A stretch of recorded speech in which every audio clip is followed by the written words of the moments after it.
Imagine करें एक plane crash के बाद आप एक ऐसी जगह फंस जाएं जहां चारों तरफ बर्फ ही बर्फ हो, ना कोई इंसान, ना कोई मदद और ना खाने पीने को कुछ हो, बस चारों तरफ आपको अपनी मौत का साया नजर आए। तो ऐसे में क्या आप बच पाएंगे या फिर नहीं? चलिए शुरू करते हैं। कहानी की शुरुआत में हम एक खूबसूरत लड़की को देखते हैं जिसका नाम एलेक्स है, जिसकी कल शादी है, इसलिए उसे जल्द से जल्द न्यूयॉर्क जाना है। इसी एयरपोर्ट पे हम एक टोल नाम के एक जवान आदमी को देखते हैं जो कि एक डॉक्टर है। उसे भी जल्द से जल्द न्यूयॉर्क जाना है क्योंकि उसे अपने एक पेशेंट की सर्जरी करनी थी, मगर इन्हें पता चलता है कि वो प्लेन जा चुका है और अब दूसरा प्लेन कल जाएगा। टोल यहाँ पर एक ऑफिसर से बातें कर रहा होता है कि हमें किसी भी तरह से न्यूयॉर्क पहुँचना है। इसी दौरान इसकी बातें एलेक्स भी सुन लेती है। इसके पास आकर वो टोल से कहती है मुझे भी न्यूयॉर्क जाना है, इसलिए हम दोनों को मिलकर एक प्राइवेट प्लेन बुक कर लेना चाहिए। इसलिए ये दोनों एक बूढ़े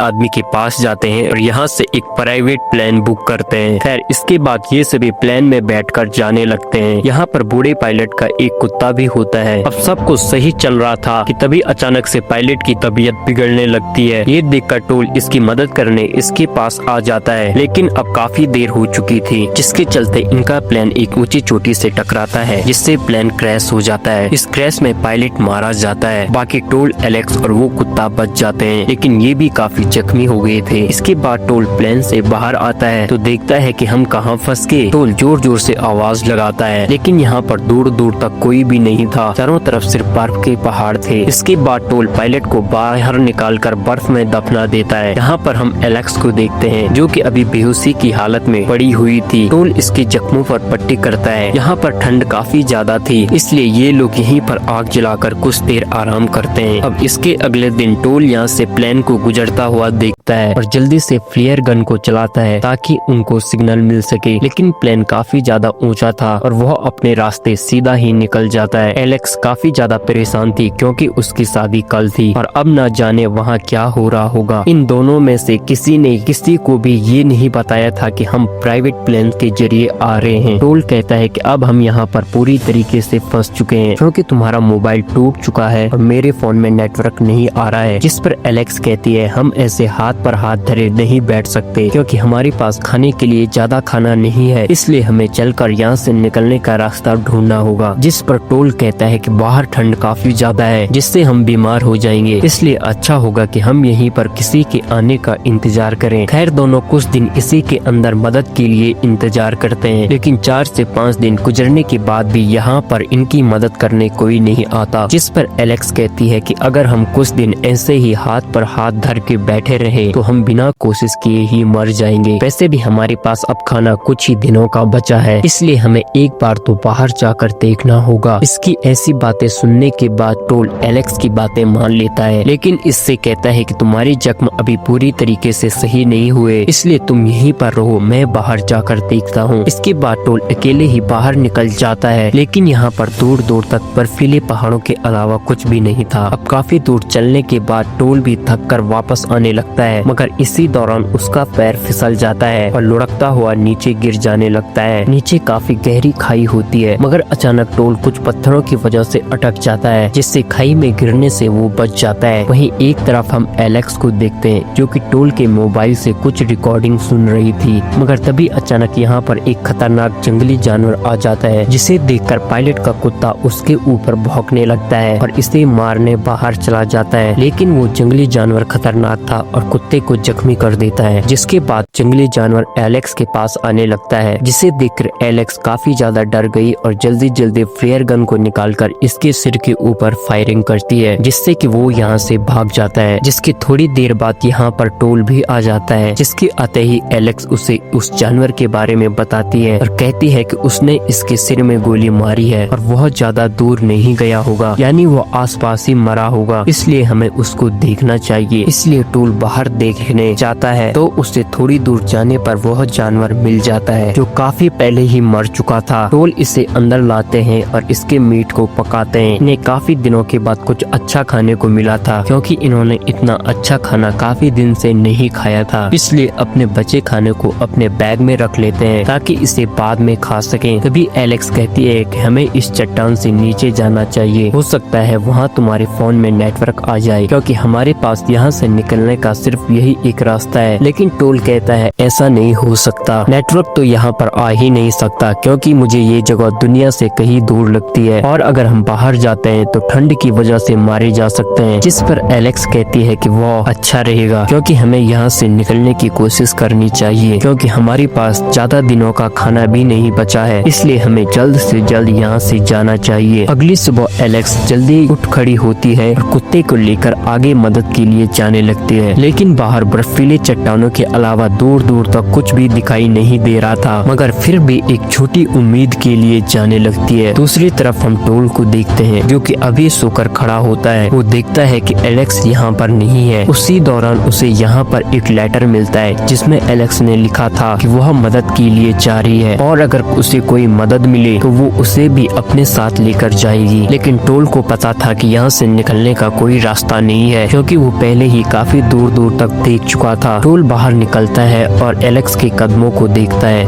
जिससे उसे पता चल जाता है कि वो कौन सी दिशा में गई होगी। टोल निशानों को देखते हुए जाने लगता है और काफी दूर जाने के बाद इसे एलेक्स दिखाई पड़ती है जिससे टोल अपने चलने की रफ्तार को बढ़ाता है और कुछ टाइम के बाद आखिरकार एलेक्स के पास पहुंच जाता है। ये दोनों एक दूसरे को देखकर काफी खुश होते हैं, लेकिन एलेक्स चलते चलते काफी थक चुकी थी और ठंड की वजह से कांप रही थी, इसलिए टोल कहता है वापस प्लान में चलो। लेकिन एलेक्स कहती है कि हम काफी दूर आ चुके हैं, हो सकता है आगे हमें यहाँ से निकलने का कोई और रास्ता मिल जाए और वैसे भी हम वहाँ वापस जाकर करेंगे क्या। इसलिए दोनों एक कमजोर उम्मीद के साथ आगे जाने लगते हैं जिसमें काफी दूर जाने के बाद इनको एक गुफा मिलती है और दोनों इसके अंदर सो जाते हैं और आग जलाकर शरीर को गर्म करते हैं क्योंकि इन्हें काफी लंबा सफर तय करने के बाद आराम करने के लिए एक अच्छी गुफा मिली थी। खैर ये दोनों काफी थके हुए थे इसलिए उनकी आंख लग जाती है, जिसके बाद सुबह होती है और फिर से दोनों आगे जाने लगते हैं। लेकिन इन्हें अभी तक कुछ ऐसा नजर नहीं आया जहां से इनको मदद का कोई जरिया मिले। ये दोनों दूरबीन से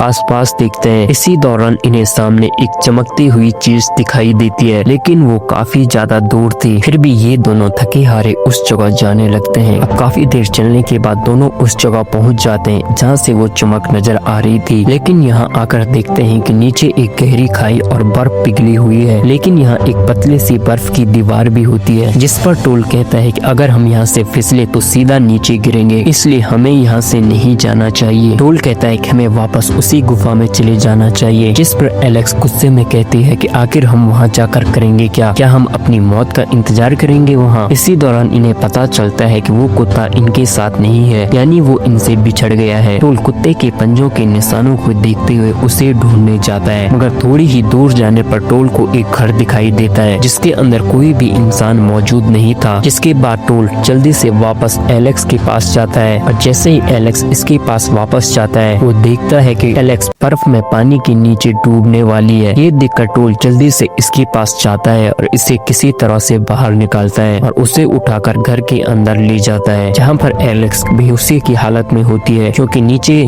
बर्फ में गिरने की वजह से उसकी बॉडी जम जाती है। और क्योंकि टोल एक डॉक्टर था इसलिए वो इसे घर में ढूंढकर एक इंजेक्शन लगाता है जिससे कि उसकी बॉडी फिर से नॉर्मल हो जाती है और उसे होश आ जाता है। टोल उसके लिए खाना बनाता है जो कि इसी घर में मिला था और एलेक्स अपने मन में सोचती है कि अगर ये एक बुरा आदमी होता तो शायद उसे इसी हालत में छोड़कर यहाँ से जा सकता था, लेकिन उसने ऐसा नहीं किया। जिसके बाद ये दोनों एक साथ इसी घर में 4 से 5 दिन तक रहते हैं और एक दिन टोल आग जलाने के लिए बाहर से कुछ लकड़ियाँ काट रहा था और घर के अंदर एलेक्स फिर से टोल के फोन से टोल की पत्नी की कुछ रिकॉर्डिंग सुन रही थी, मगर मगर इसी दौरान यहाँ पर टोल आ जाता है और ऐसा करते हुए उसे एलेक्स पर गुस्सा आ जाता है। एलेक्स कहते हैं कि मैं बस तुम्हारी पत्नी के बारे में जानना चाहती थी। तब टोल उससे बताता है कि वो 2 साल पहले एक बीमारी के चलते इस दुनिया से जा चुकी है। ये सुनकर एलेक्स को काफी बुरा लगता है और उससे माफी मांगते हुए इसे अपने गले लगा देती है। जिसके बाद अगली सुबह दोनों फिर से अपने आगे के सफर पर निकल पड़ते हैं और धीरे धीरे काफी आगे पहुंच जाते हैं। काफी दूर जाने के बाद इन्हें ठंडी हवाओं का सामना करना पड़ता है। ज्यादा ठंड की वजह से एलेक्स चल नहीं सकती थी। जिसके बाद टोल एक लकड़ी का जुगाड़ बनाकर इसके ऊपर एलेक्स को लेटाकर आगे ले जाने लगता है। इनके साथ वो कुत्ता भी होता है जो भी शायद इस उम्मीद में था कि वह भी एक दिन यहाँ से बचकर निकल जाएगा। काफी दूर चलने के बाद दोनों एक पेड़ के सहारे बैठ जाते हैं। दोनों अपने दिमाग में इस बात को बैठा लेते हैं कि अब उनका मरना पक्का है, क्योंकि जितना उनसे हो सका था उन्होंने वो सब कुछ किया। दोनों यहीं पर बैठे बैठे थकान की वजह से सो जाते हैं। जिसकी थोड़ी देर बाद कुत्ता आता है और टोल को जगाने की कोशिश करता है, जिससे टोल लुढ़कते हुए नीचे गिर जाता है और तभी कुत्ता उसे अपने साथ थोड़ी दूरी पर ले जाता है, जहाँ टोल देखता है कि यहाँ से थोड़ी दूर पर कुछ फैक्ट्री जैसा है। इसलिए टोल जल्दी से एलेक्स के पास जाता है और उसे आगे चलने को कहता है, क्योंकि इन्हें काफी दिन के बाद यहाँ से निकलने की एक उम्मीद नजर आई थी। दोनों के चेहरे पर एक अलग तरह की खुशी थी। खैर दोनों एक आखिरी हिम्मत के साथ आगे जाने लगते हैं, मगर इसी दौरान टोल का पैर यहाँ पर एक ट्रैप में फंस जाता है, जिससे टोल को काफी ज्यादा दर्द होने लगता है। एलेक्स जल्दी से इसके पास आकर उसके पैर से उसे निकालने की कोशिश करती है, लेकिन ट्रैप निकल नहीं पाता। जिस पर टोल उससे कहता है कि तुम यहाँ से जाओ और मेरे लिए मदद लेकर आओ। बेचारी एलेक्स हारी थकी भूख से कमजोर किसी तरह से एक सड़क तक पहुँचती है। इसी दौरान सामने से एक बड़ा ट्रक आता है। एलेक्स ट्रक के एकदम सामने खड़ी हो जाती है ताकि वह रुक जाए। एलेक्स इतनी ज्यादा कमजोर हो चुकी थी कि ट्रक के सामने ही गिरकर बेहोश हो जाती है। ट्रक का मालिक